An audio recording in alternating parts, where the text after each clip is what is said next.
Niko hapa kukupa tu ushauri, kukutia moyo. Katika vitu natakiwa usivizalau, usivipuuze. Ni kujiamini.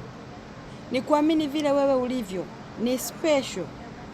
Haijalishi ulishawahi kuomba scholarship ukanyimwa, haijalishi ushawahi kujaribu vitu vikakataa, haijalishi unaona kama vile yani wewe ni mnyonge, usikubali. Usikubali kwa sababu kuna watu walikuambia wewe ni mnyonge, hauwezi.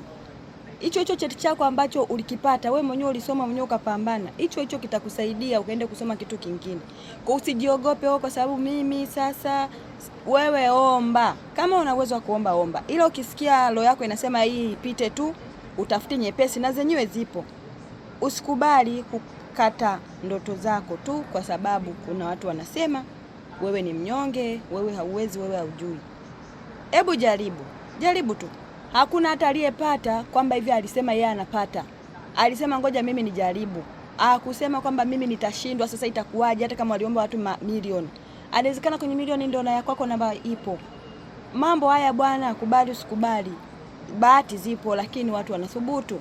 Usipothubutu kaendelea kujifungia humo ndani, usipoendelea kuomba, nani atakukumbuka? Hebu omba, hebu omba, kazana kabisa, omba. Usiurudishe moyo wako ndani, usiurudishe na kusisitiza tu mwanawani. Usikate tamaa, wewe ndio wa kwanza, sio wa kwanza. Hata ukikosa ziko nyingi tunaendelea kuziomba na sasa hivi ni muda wa kuziomba. Na kusisitiza, kaombe scholarship. Ni hayo tu.